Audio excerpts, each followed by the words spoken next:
Saneesh MLA, Chalakudy MLA telephone ലൈനിൽ ചേരുന്നുണ്ട്.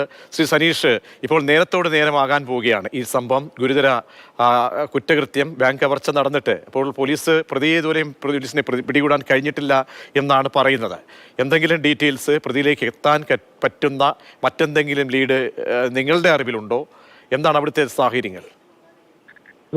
Police സാധ്യമായ എല്ലാ കാര്യങ്ങളും പരിശോധിക്കുന്നുണ്ടെന്നാണ് അവർ ഉദ്യോഗസ്ഥന്മാരെ ബന്ധപ്പെട്ടപ്പോൾ അവർ പറഞ്ഞത്. അവർക്ക് ചില സൂചനകൾ ലഭിച്ചിട്ടുണ്ട്. അവരതുമായി ബന്ധപ്പെട്ടുള്ള അന്വേഷണം നടന്നുകൊണ്ടിരിക്കുകയാണെന്നാണ് അവർക്ക് അറിയാൻ കഴിഞ്ഞത്.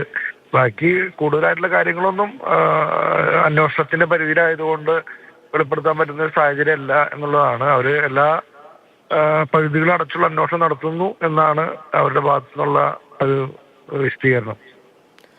ശ്രീ സനീഷ്, ഒരു കാര്യം കൂടി, ഇപ്പോൾ നമ്മൾ പറഞ്ഞുവല്ലോ അവിടുത്തെ പ്രധാനപ്പെട്ട കാര്യങ്ങൾ കൂടുതലായി അല്ലെ പോലീസ് പങ്കുവയ്ക്കുന്നില്ല. അതൊക്കെയും ശരിയായിരിക്കാം. പക്ഷേ ഈ സുരക്ഷ സംബന്ധിച്ചൊക്കെ ആശങ്കപ്പെടുത്തുന്ന സാഹചര്യങ്ങൾ ഈ ബാങ്കിൽ സംഭവിച്ചിട്ടുണ്ട്. നമുക്കറിയാം, ജില്ലയിൽ നേരത്തെയും ഞെട്ടിപ്പിക്കുന്ന ബാങ്കുമായി ബന്ധപ്പെട്ട് ATM കവർച്ചയടക്കം നടന്ന ഒരു ജില്ലയാണ്, മേഖലകളൊക്കെയാണ്. അപ്പോൾ വേണ്ടുന്ന ജാഗ്രത, ഇതുപോലെ ഒരു പ്രധാനപ്പെട്ട ഒരു ബാങ്കിൽ സുരക്ഷാ ജീവനക്കാരനില്ല എന്ന് പറയുന്നത് അത്ഭുതപ്പെടുത്തുന്ന കാര്യമല്ലേ? അപ്പോൾ ഗുരുതരമായ വീഴ്ച അത്തരം കാര്യങ്ങളിൽ സംഭവിച്ചിട്ടില്ലേ? വളരെ ജനങ്ങൾ, അതായത് ഒരു ഇന്ത്യയുടെ ഭാഗത്തുള്ളതല്ല, ഒരു നഗരഹൃദയത്തിന് അടുത്തുള്ള ഒരു സ്ഥലമാണ്.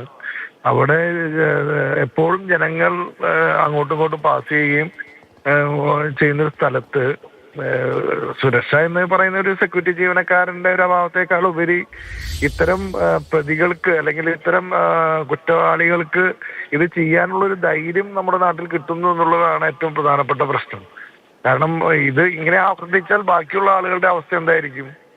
അതാണ് ഞങ്ങൾ ഡിസ്കസ് ചെയ്തുകൊണ്ടിരിക്കുന്നത് MLA. അതായത് ഇവിടെ പ്രതി ഒരുപക്ഷെ പിടിച്ചേക്കാം, അടുത്ത നിമിഷത്തിൽ പോലീസിന്റെ വൈദഗ്ധ്യമൊക്കെ കേരള പോലീസിന് നെറ്റ്വർക്ക് ഉപയോഗിച്ച് പിടിച്ചേക്കാം. പക്ഷേ ഒരു ക്രൈം നടത്താൻ കഴിഞ്ഞിരിക്കുന്നു പട്ടാപ്പകൽ എന്നുള്ളതാണ്. അപ്പോൾ മറ്റൊന്നും സംഭവിച്ചില്ല, ജീവഹാനിയോ മറ്റോ ഒന്നും തന്നെ ആർക്കും സംഭവിച്ചിട്ടില്ല. സാധാരണ ഇത്തരത്തിലുള്ള കവർച്ചാ സംഘങ്ങൾ വരുന്ന രീതിയുണ്ടല്ലോ. അപ്പോൾ എന്തും ഏതു നേരവും വന്ന് ചെയ്ത് പോകാൻ കഴിയുന്ന ഒരു സിറ്റുവേഷൻ ഈ കേരളത്തിലുണ്ട്.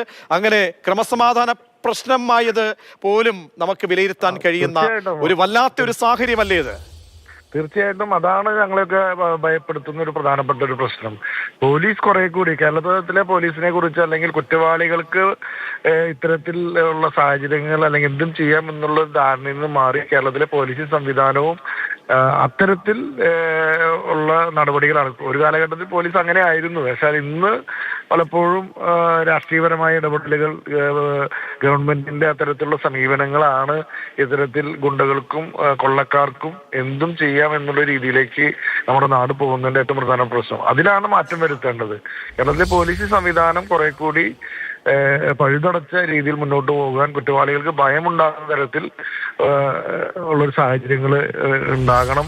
പ്രത്യേകിച്ച് സാങ്കേതികവിദ്യ ഇത്രയധികം വളർന്നൊരു കാലഘട്ടത്തിൽ എല്ലാ സ്ഥലത്തും CCTV അടക്കമുള്ള സംവിധാനങ്ങളും കാര്യങ്ങളൊക്കെ, ഞാൻ മനസ്സിലാക്കുന്നത് പോലീസ് സ്റ്റേഷനിൽ തന്നെ ഇതുപോലെ റോഡുകൾ നിരീക്ഷിക്കാനും ഒക്കെയുള്ള സംവിധാനങ്ങൾ ഇന്നുണ്ട്. ആ സംവിധാനം ഉള്ള ഒരു സമയത്താണ് ഇത്തരത്തിലുള്ള ഒരു വലിയ കുറ്റകൃത്യം ഇവിടെ സംഭവിച്ചിരിക്കുന്നത്. അത് വളരെ ഗൗരവതരമായ വിഷയമാണ്. അതാണ് നമ്മൾ ചർച്ച ചെയ്യുകയും തിരുത്തൽ വരുത്തേണ്ട സ്ഥലത്ത് തിരുത്തൽ വരുത്തേണ്ടതും അത്തരം സംവിധാനങ്ങളിലാണ് തിരുത്തൽ വരുത്തേണ്ടത്. തീർച്ചയായും വളരെയധികം നന്ദി MLA പ്രതികരിച്ചതിന്.